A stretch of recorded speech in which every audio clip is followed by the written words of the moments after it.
All right, music fans, welcome. Harmless Dave here, talking real music in real time for a few real people just like you and just like me. So, the band Rush, what is going on with radio airplay here in the United States with the band Rush? Okay, I understand the band essentially broke up about 3 years ago now. We lost Neil Peart, and I don't blame the other two guys for just calling it a career. But holy crap, Batman, radio here in the States is really boring. And a band like Rush, with all of those albums and all of that rock radio music that should be still on the radio, and why don't mainstream rock stations play Rush tunes? Is it because what? Rush is too wimpy for those radio stations now? I just don't get it. Rush, again, if you wanted something a little more sort of rough around the edges, right? You didn't want, pure pop. Rush is a band that's absolutely perfect for rock stations. I'm going to go back and just look at some of the songs that were featured on rock stations that you don't hear anymore by Rush. Fly By Night, which is such an obvious great song, gone. Closer to the Heart, you don't hear it. The Spirit of Radio, nope. Then you get to Moving Pictures and you really hear about two songs by the band Rush on the radio, and they're both from Moving Pictures. And some people will say that's their greatest achievement, best album, everybody had it. You got Limelight and you got Tom Sawyer. Okay. Those two, yeah, definitely should be on the radio, but they've reduced the band Rush to two songs. And it's just stupid, okay? And by the way, you have to kind of find a really good rock station these days in order to hear those two songs. Now, what comes next? New World Man from Signals. Signals was a monster album. It's not played. I've not heard New World Man in years. Subdivisions, same thing. Another amazing song from Signals, right? Grace Under Pressure, Distant Early Warning. Okay, we did used to hear that on the radio a little bit. But then comes The Big Money from 1985 from Power Windows. Just such a great song. That intro is just so epic and just mind-blowing stuff. Time Stands Still from Hold Your Fire, all over the radio. Stupid, ridiculous, unbelievable how these songs aren't found anymore. My favorite Rush album of all time is an album called Presto. Came out in late '89. Show Don't Tell and The Pass, both were amazing songs. And there were other songs off that record that got rock radio airplay. Roll the Bones, Ghost of a Chance, Nobody's Hero.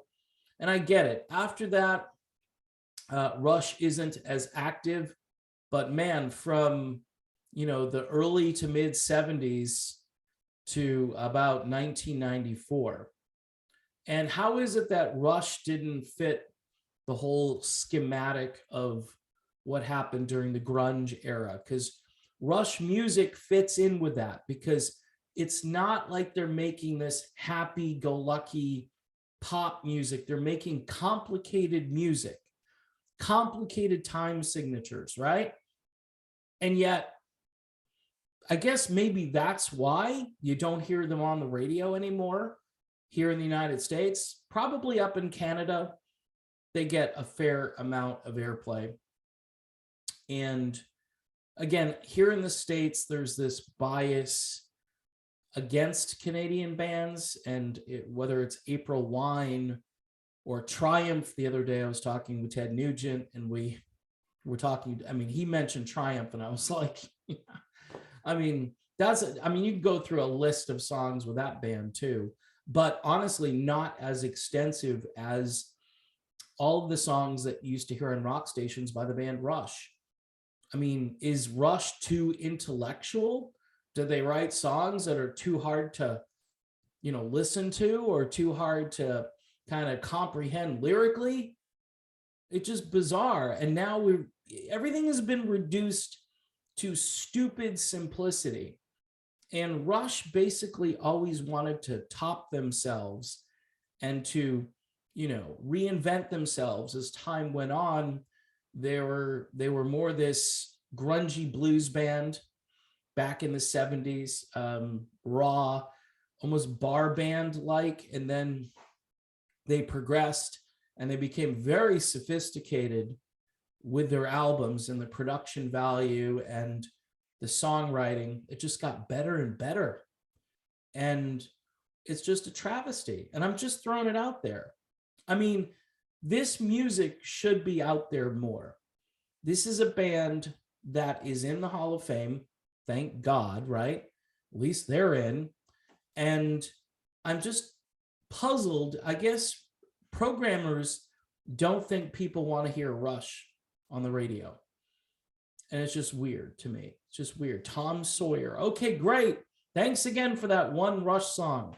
Limelight. Okay, 2. And that's it. That's kind of it. I mean, here's the deal, right? Somebody in the United States needs to start a classic album rock radio format where they bring all this stuff back, because there's so much of it. And I'll tell you what, I guarantee you people would listen to that format. Not Foo Fighters. I don't want to hear Foo Fighters on the classic rock radio format. Don't want to hear them. Don't want to hear Matchbox 20. Don't want to hear any of that stuff that came later. This music, which is collecting dust now, deserves to be heard. And it needs its own place, needs its own format. And there's tons of it. I mean, I have a book in my collection, which I go through and I look at all of the rock radio stuff that began, I think 1981 was the first year that mainstream rock radio actually got calculated. Like, they had their own charts. And it's breathtaking to see all of this music that's just disappeared.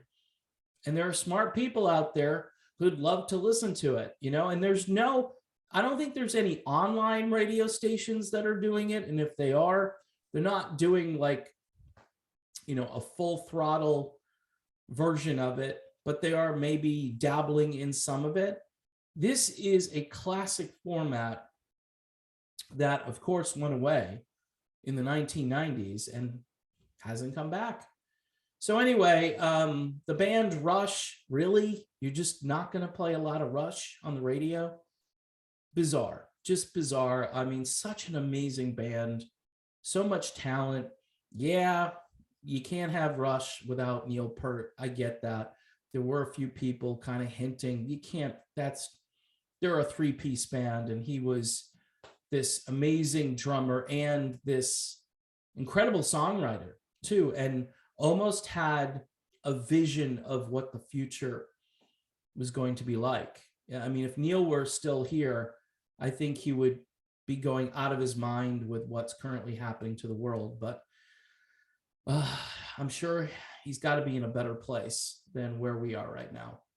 So that's my take on Rush. You may disagree. You may not like Rush. Maybe you're just not a fan. I get it. I mean, they are an acquired taste. I was in the radio business when Rush was at their peak, and there was no better band, technically, musically. I mean, they just blew everybody else away. And I know a lot of people are saying, duh, Dave, this is kind of Captain Obvious. Yeah, Rush is a great band. But isn't it weird how such a great band isn't, being played on the radio anymore? I think it is. Anyway, thanks for watching. 50,000 subscribers. and smiling here today. Very happy about all of you people who've subscribed to this channel, and also for support over on Patreon. Please keep supporting if you can. Believe it or not, what's weird, this time of year, even with all the new subs, the revenue starts to tank. No more Christmas advertising, no political campaigns to advertise for. It starts to pick up, I think, like April or May or something. I can't remember. Each year it does the same thing. So if you could support me over on Patreon, $1 a month, $2 a month, show your support for the band Rush, right? $1 a month. I don't think anybody is making videos about how radio is so bad these days. So I guess I'm in my own lane on that one. But I appreciate everybody who is here. Thanks again, and we'll see you very soon.